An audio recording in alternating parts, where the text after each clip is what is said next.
Paradise চ্যানেলে আপনাদের সবাইকে স্বাগত। আমি চলে এসেছি রোজগার মতো আজকে একটি নতুন ভিডিও নিয়ে। নমস্কার, আমি মধুমিতা তোমাদের সামনে চলে এসেছি একটি সামার স্পেশাল রেসিপি নিয়ে। এখন অসম্ভব গরম পড়েছে, আমাদের খেতেও হবে সুস্বাদু, কিন্তু শরীরের কথাও চিন্তা করতে হবে। আমি এখানে নিয়ে এসেছি চিকেন আমার এখানে ভালো করে ধোয়া আছে।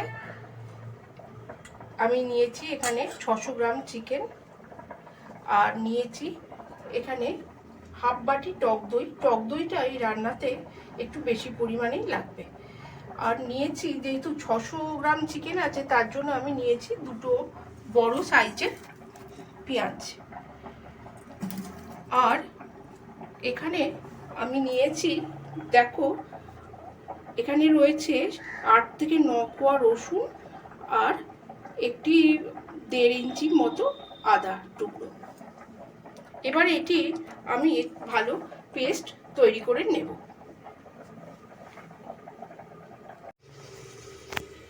দেখো এখানে আমি আদা রসুনের পেস্টটা তৈরি করে নিয়েছি। এবার আমি মাংসের মধ্যে এই পেস্টটা মিশিয়ে দেব।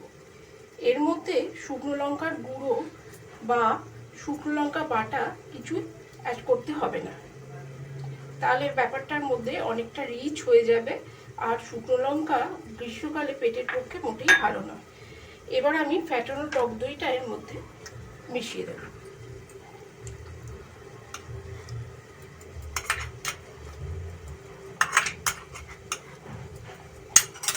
আর এর মধ্যে আমি দেব 1 চামচ নুন।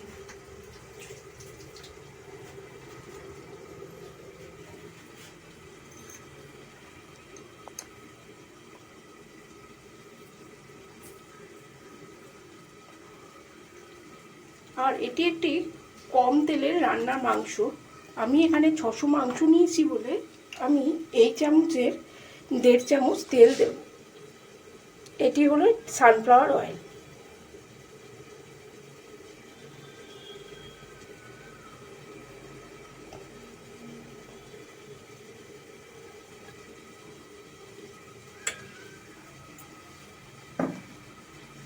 এবার মাংসটা আমি ভালোভাবে হাতের সাহায্যে ম্যারিনেট করব। তোমরা রান্নাটা প্রথম থেকে শেষ অবধি দেখবে, তাহলে বুঝতে পারবে কিভাবে আমি রান্নাটা করছি। এটা এখন ম্যারিনেট করে আমি 2 ঘন্টা রেখে দেব।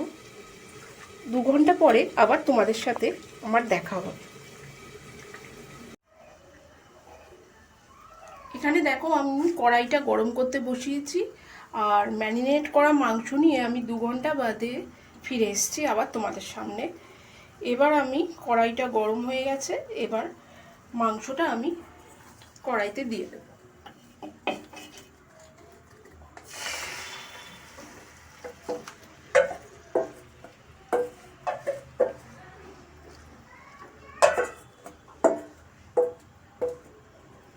এই মাংসটাতে কোনো রকম হলুদ টলুদ কিছুই অ্যাড করতে হবে না।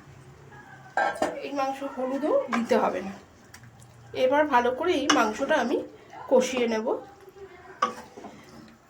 আমার গ্রীষ্মকালীন আরেকটি রেসিপি রসম ডাল আমার চ্যানেলে দেয়া আছে, তোমরা সেটি দেখে নিয়ে গ্রীষ্মকালে সপ্তাহে 2-3 দিন সেই ডালটি রান্না করে খেতেই পারো। ওটি শরীরের পক্ষেও খুব পুষ্টিকর হবে, আর জলের ঘাটতিও মিটবে।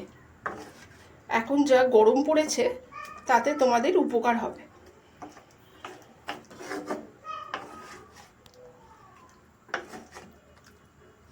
মাংসটা আমি এই চাপা দিয়ে দিয়ে কষিয়ে নেব।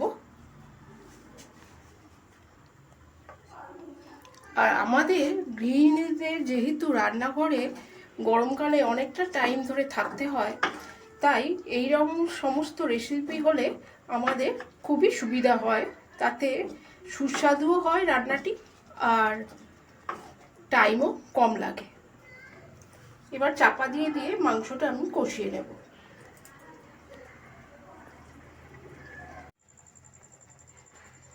দেখো মাংসটা কষানোর পরে আমার মাংসটা এই রকম দেখতে হয়েছে, আর অলমোস্ট মাংসটা সেদ্ধই হয়ে এসছে। আর তোমাদের যদি এই রকম রং পছন্দ না হয় তাহলে তোমরা সামান্য পরিমাণে এর মধ্যে কাশ্মীরি লঙ্কার গুঁড়ো মিশিয়ে একটু কালার আনতেই পারো।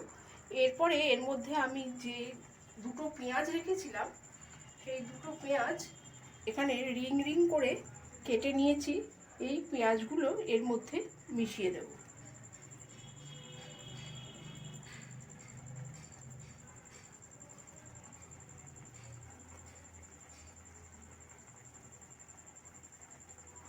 আর দেব 3টে মতো কাঁচা লঙ্কা।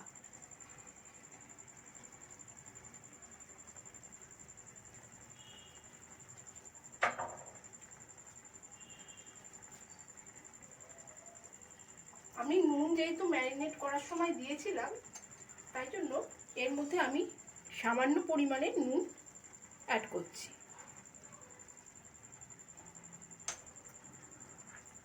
এখানে আমি এই কসুরি মেথি একটা গুঁড়ো করে রেখেছি হাতের সাহায্যে, সেই গুঁড়োটা আমি এর মধ্যে মিশিয়ে দেব।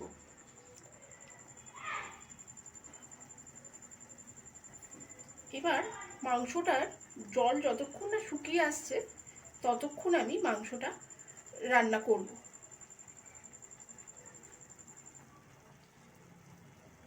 আর এর মধ্যে দেব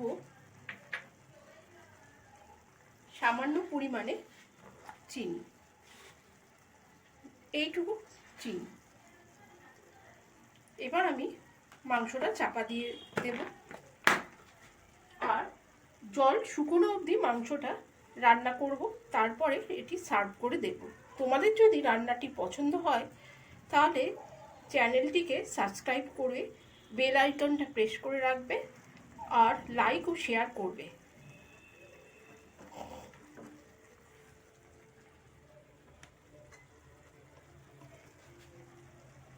এবার মাংসটা আমি চাপা দিয়ে রেখে দেব।